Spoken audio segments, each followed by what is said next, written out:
எனது அன்பிற்கும் மதிப்பிற்கும் உரிய தமிழீழ மக்களே, இன்றைய நாள் மாவீரர் நாள். இன்றைய நாளை நாம் எமது தியாகிகளின் திருநாளாக, எமது தேசத்தின் பெருநாளாக, எமது போராட்டத்தின் எழுச்சி நாளாக கொண்டாடுகிறோம். எமது தேசம் விடுதலை பெற வேண்டும், எமது மக்கள் சுதந்திரமாக கௌரவமாக தன்னாட்சி உரிமை பெற்று தன்மானத்துடன் வாழ வேண்டும் என்ற உயரிய இலட்சியத்திற்காக தமது இன்னுயிரை ஈகம் செய்த எம்முயிர் போராளிகளை இன்று நாம் எமது இதய கோவிலில் பூசிக்கும் புனித நாள். உலக வரலாற்றில் எங்குமே எப்பொழுதுமே நிகழ்ந்திராத அற்புதமான தியாகங்கள் இந்த மண்ணில் நிகழ்ந்திருக்கிறது. மனித ஈகத்தின் உச்சங்களை எமது போராட்ட வரலாறு தொட்டு நிற்கிறது. இந்த மகோன்னதமான தியாக வரலாற்றை படைத்தவர்கள் எமது மாவீரர்கள். விடுதலை என்பது ஒரு அக்கினி பிரவேசம், நெருப்பு நதிகளை நீந்தி கடக்கும் நீண்ட பயணம், தியாகத்தின் தீயில் குதிக்கும் யாகம். இந்த விடுதலை வேள்விக்கு தமது உயிரை ஈகம் செய்தவர்கள் மாவீரர்கள். தமிழர் வரலாற்றில் என்றோ மாண்டு போன வீர மரபு மீண்டும் மறுபுறப்பு எடுத்தது. அடிமைத்தனத்தின் அமைதியை குலைத்துக் கொண்டு ஒரு புயல் எழுந்தது. சருகாக நெறிபட்ட தமிழன் மலையாக எழுந்து நிமிர்ந்தான். அடிமை விலங்குகளால் பிணைக்கப்பட்டு நீண்ட நெடுங்காலமாக தூங்கிக் கொண்டிருந்த தமிழ் தேசம் விழித்து கொண்டது. இந்த தேசிய எழுச்சிக்கு மூச்சாக இருப்பவர்கள் எமது மாவீரர்கள். எமது விடுதலை காப்பியத்தின் ஒவ்வொரு அத்தியாயத்திலும், ஒவ்வொரு பக்கத்திலும், ஒவ்வொரு பந்தியிலும் எமது மாவீரர்களின் தியாக வரலாறு நெருப்பு வரிகளால் எழுதப்பட்டிருக்கிறது. விடுதலைக்காக எமது தேசம் மதிப்பிட முடியாத பெரு விலையை கொடுத்திருக்கிறது. விடுதலைக்காக இந்த மண்ணில் இரத்தாறு ஓடி இருக்கிறது. விடுதலைக்காக இந்த பூமி ரணகளமாக மாறி இருக்கிறது. விடுதலைக்காக எமது வீரர்கள் இன்றும் செத்துக்கொண்டே இருக்கிறார்கள். இந்த நிலத்தில் புதையுண்டிருக்கும் ஆயிரம் ஆயிரம் சமாதி கற்களும் விடுதலையை குறியீடு செய்து நிற்கின்றன. வீதிகளில், சந்துகளில், சுவர்களில் நாம் சந்திக்கும் மாவீரர்கள திருவுருவங்களும் விடுதலையின் சாட்சிகளாகவே எமக்கு காட்சி தருகின்றன. விடுதலை என்ற இலட்சியத்தை நாம் இலகுவாக தேர்ந்தெடுக்கவில்லை. வரலாறுதான் அதை எம்மிடம் கட்டாயமாக கையளித்தது. சுதந்திரம் வேண்டுவதை தவிர வேறு வழி எதையும் வரலாறு எமக்கு விட்டு வைக்கவில்லை. ஓயாத புயலாக வீசிய ஒடுக்குமுறையின் கோர தாண்டவம் விடுதலை பாதையில் எம்மை தள்ளிவிட்டது. இன அழிப்பின் தாங்க முடியாத நெருக்கு வாரங்களின் விளைவாக நாம் ஒரு விதி செய்து கொண்டோம். எமது தலைவிதியை நாமே நிர்ணயிக்க தீர்மானித்தோம்.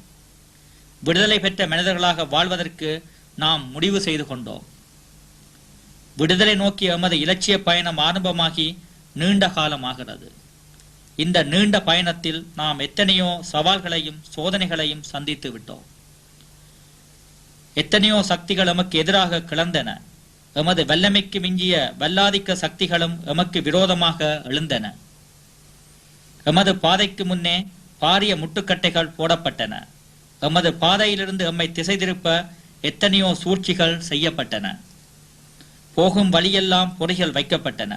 சமாதான சதிவேளையில் நாம் சிக்கிவிட மறுத்த போது போர் என்ற பூதம் எம்மீது ஏவப்பட்டது. நாம் உறுதி தளராது நின்றோம். பாதை விலகாது பயணத்தை தொடர்ந்தோம். நீண்ட காலமாக எமது இலட்சிய உறுதியுடன் மோதியவர்கள் இன்று தோல்வியை சந்தித்து நிற்கின்றனர். சிங்கள பேரினவாத அரசியலும் இன்று ஆட்டம் கண்டு நிற்கிறது. உறுதியான ஒரு போராட்ட சக்தியை எத்தகைய பலத்தாலும் வெற்றி கொள்ள முடியாது என்பதை இன்று சிங்கள தேசம் உணரத் தொடங்கியுள்ளது. இந்த விழிப்புணர்வால் தென்னிலங்கையில் பெரியதொரு அரசியல் மாற்றம் நிகழ்ந்திருக்கிறது. புதிய ஆணையுடன், புதிய அணுகுமுறையுடன் புதிய அரசு ஆட்சி பீடம் ஏறியிருக்கிறது. சந்திரியா அரசு சமாதான கரத்தை நீட்டிய பொழுது நட்புறவுடன் நாம் அதை பற்றி கொண்டோம். நிபந்தனைகள் எதையும் விதிக்காமல், நிர்பந்தங்கள் போடாமல் நாம் பேச்சுவார்த்தையில் பங்கு பெற்றினோம். முதற்கட்டமாக தொடங்கிய இந்த பேச்சுவார்த்தைகளின் போது நாம் எமது மக்களின் நலன்களுக்கே முதன்மை கொடுத்தோம். முடிவில்லாமல் தொடர்ந்த அரச வன்முறை எமது தேசத்தின் முகத்தை சிதைத்து விட்டது. சாவும் அழிவும் எண்ணில்லா இன்னல்களும் குடிபெயர்ந்த அகதி வாழ்வுமாக எமது மக்களின் அன்றாட சீவியம் பெரும் அவலமாக மாறியது. சாதாரண வாழ்வின் சாதாரண தேவைகள் கூட எமது மக்களுக்கு மறுக்கப்பட்டது. இயல்பான வாழ்விற்கு ஏதுவான எல்லாவற்றிற்குமே தடைகள் விதிக்கப்பட்டன. இதனால் எமது மக்களின் அன்றாட வாழ்க்கை ஒரு ஜீவமரண போராட்டமாக மாறியது. பூதாகரமாக வளர்ந்து நிற்கும் தமிழ் மக்களின் அன்றாட பிரச்சனைகள் முதற்படியாக தீர்த்து வைக்கப்பட வேண்டும் என்பதை பேச்சுக்களின் போது நாம் வலியுறுத்தினோம். சிங்கள பேரினவாத அரசுகள் தொடர்ச்சியாக இழைத்து வந்த கொடுமைகளுக்கு புதிய அரசு முதலில் பரிகாரம் காண வேண்டும். தேசிய இன பிரச்சினையின் அடிப்படைகளை ஆராய்வதற்கு முன்னராக எமது மக்களின் ஜீவாதார பிரச்சனைகள் தீர்த்து வைக்கப்பட வேண்டும். சமாதான சூழ்நிலையை உருவாக்கி தமிழர் மீதான தடைகளை நீக்கி பொருளாதார வாழ்வை சீரமைத்து இயல்பு நிலையை தோற்றுவிக்க அரசு ஆக்கப்பூர்வமான நடவடிக்கைகளை மேற்கொள்ள வேண்டும் என்பதை வலியுறுத்தினோம். இயல்பு நிலையை தோற்றுவிப்பதற்கு சந்திரிகா அரசு இன்னும் உருப்படியாக நடவடிக்கைகளை மேற்கொள்ளவில்லை. பொருளாதார தடையை முற்றாக நீக்கிவிடவோ போக்குவரத்து பாதையை திறந்து விடவோ அரசாங்கம் தயாராக இல்லை. இது ஒரு புறம் இருக்க, இராணுவம் போர் நடவடிக்கைகளை தொடர்ந்து நடத்துகிறது. யுத்த தயாரிப்பு வேலைகளை தீவிரமாக செய்து வருகிறது. நவீன ஆயுதங்களை வாங்கி குவிக்கிறது. சமாதானம் பெற்றுக் கொண்ட பொழுதும் இராணுவத்தின் கரங்களை பலப்படுத்துவதிலேயே சந்திரிகா அரசு அக்கறை காட்டி வருகிறது. தமிழர் பிரச்சினைக்கு சமாதான வழி மூலம் தீர்வு காண்பதை சிங்கள இராணுவம் விரும்புவதாக தெரியவில்லை. இராணுவத்தின் விட்டுக்கூடாத கடும் போக்கும் போர் நடவடிக்கைகளும் யுத்த தயாரிப்பு வேலைகளும் இந்த உண்மையை எடுத்து காட்டுகிறது. சந்திரிகா அரசும் இராணுவ அணுகுமுறையை கைவிட்டதாக தெரியவில்லை. இராணுவத்தின் இறுக்கமான நிலைப்பாட்டிற்கு மாறாக செயல்படுவதையும் அரசு விரும்பவில்லை. இராணுவத்திற்கு எவ்வித அழுத்தம் போடுவதற்கும் தயாராக இல்லை. இப்படியான ஒரு நிலைமையில் சமாதான சூழ்நிலையோ இயல்பு நிலையோ ஏற்படுவது இலகுவான காரியமல்ல. இன்றைய நிலைமையில் சகல ஆட்சி அதிகாரங்களும் சந்திரிகா அரசிடம் கைமாறியிருக்கும் சூழ்நிலையில் அரசு வேறு ஆயுதப்படைகள் வேறு என்றோ அல்லது அரசின் நிலைப்பாடு வேறு ஆயுதப்படைகளின் போக்கு வேறு என்றோ பாகுபடுத்தி பார்ப்பது தவறு. ஆயுதப்படைகளின் அரசின் ஒரு அங்கம். அரசின் நிலைப்பாட்டையே ஆயுதப்படைகள் பிரதிபலிக்கிறது என்றே நாம் கருத வேண்டும். எனவே அரசுக்கு சமாதான பாதையில் உண்மையான நேர்மையான அக்கறை இருக்குமானால் ஆயுதப்படைகளையும் அந்த வழிக்கு இட்டுச் செல்வது சிரமமாக இருக்க முடியாது. போர் நடவடிக்கைகளை நிறுத்துவதும் பொருளாதார தடைகளை நீக்குவதும் போக்குவரத்து பாதையை திறப்பதும் கடல் வழிய தடையை நீக்குவதும் அகதிகளை மீள குடியமர்த்துவதும் எல்லாமே ஆயுதப்படையினரின் நிலைப்பாட்டில் தங்கி இருக்கிறது. ஆயுதப்படையினர் இறுக்கமான நிலைப்பாட்டை கடைபிடித்தால், அரசு அதற்கு உடந்தையாக இருந்தால் எமது மக்களின் அன்றாட பிரச்சனைகளுக்கு பேச்சு மூலம் தீர்வு ஏற்படுவது சாத்தியமில்லை. எமது மக்கள் இன்று எதிர்கொண்டு நிற்கும் சாதாரண பிரச்சனைகளுக்கு தீர்வு காண முடியாது போனால் மிகவும் சிக்கலான அடிப்படை பிரச்சனைகளை அரசினால் தீர்த்து வைக்க முடியுமா என்பது சந்தேகத்திற்கு இடமானதே. நாம் சமாதானத்தின் பாதைக்கு இடையூறாக நிற்கவில்லை. நாம் சமாதானத்தின் கதவுகளை சாத்திவிடவும் இல்லை. நாம் சமாதானத்தின் பேச்சுக்களுக்கு தயாராகவே இருக்கிறோம். பேச்சுவார்த்தைகள் மீண்டும் தொடருமானால் நாம் அதில் பங்கு கொள்வோம். எமது மக்கள் எதிர்கொள்ளும் அன்றாட பிரச்சனைகளுக்கு முதல் தீர்வு காணப்பட வேண்டும் என்பதையே நாம் விரும்புகிறோம்.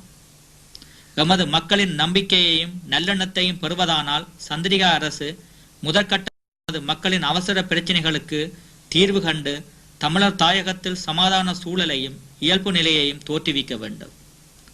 தமிழரின் தேசிய போராட்டம் 40 ஆண்டு காலத்திற்கு மேலான நீண்ட சிக்கலான வரலாற்று சூழ்நிலைகளால் உருவாக்கம் பெற்று பெரு வளர்ச்சி கண்டிருக்கிறது. இன்று அதன் பரிமாணம் வேறு, வடிவம் வேறு. நீண்ட காலமாக இரத்தம் சிந்தி போராடிய எமது இயக்கம் இன்று தமிழ் பகுதிகளில் தன்னாட்சி கட்டமைப்புகளை நிறுவும் அளவிற்கு போராட்டத்தை உயர்ந்த படிநிலைக்கு எடுத்து சென்றிருக்கிறது. இன்று நாம் மிகவும் பலமான உறுதியான அத்திவாரத்தில் நிற்கிறோம். இந்த வலுவான அத்திவாரத்தை இட்டு தந்தவர்கள் எமது மாவீரர்கள் என்பதை நாம் மறந்துவிடக் கூடாது. நாம் ஒரு பலமான சக்தியாக வலுவான தளத்தில் நிற்பதால் தான் சிங்கள அரசு எம்முடன் பேச்சுக்களை நடத்த விரும்புகிறது. சமாதான வழியில் தமிழரின் தேசிய பிரச்சினைக்கு தீர்வு காண சந்திரிகா அரசு முயற்சிகளை எடுக்குமானால் நாம் அதற்கு ஒத்துழைப்பு வழங்குவோம். தமிழரின் தேசிய போராட்டத்தின் அது இன்றைய வளர்ச்சி கட்டத்தை கருத்தில் கொண்டு உருப்படியான சுயாட்சி தீர்வு திட்டங்கள் முன்வைக்கப்படுமானால் நாம் அதனை பரிசீலனை செய்ய தயாராக இருக்கிறோம். எனது அன்பார்ந்த தமிழீழ மக்களே, நாம் விடுதலைக்காக போராடும் ஒரு மக்கள் தேசம். நாம் சலுகைகளுக்கு கை நீட்டி நிற்கும் ஒரு சாதாரண கூட்டம் அல்ல. எத்தனையோ ஆண்டுகளாக எத்தனையோ அழிவுகளை சந்தித்து, எத்தனையோ உயிர்களை பலி கொடுத்து, எத்தனையோ தியாகங்களை புரிந்து, எத்தனையோ நெருக்கடிகளை எதிர்கொண்டு நாம் எமது போராட்டத்தை எமது இலட்சிய பாதையில் முன்னகர்த்தி வருகிறோம். நாம் சிந்திய இரத்தமும் கண்ணீரும் வீண் போகவில்லை. இன்று எமது போராட்டம் தன்னாட்சி நோக்கி வளர்ச்சியும் உயர்ச்சியும் கண்டு வருகிறது. ஒரு தொடர்ச்சியான உறுதியான போராட்டம் மூலமே நாம் இந்த கட்டத்தை எட்டிவிட முடிந்தது. எமது தாயக மண்ணில் வரலாற்று ரீதியாக எமக்கு உரித்தான எமது சொந்த மண்ணில் நாம் நிம்மதியாக, சுதந்திரமாக, கௌரவமாக, பாதுகாப்பாக வாழ வேண்டும் என்பதே எமது குறிக்கோள். இதுவே எமது தேசத்தின் அபிலாசை.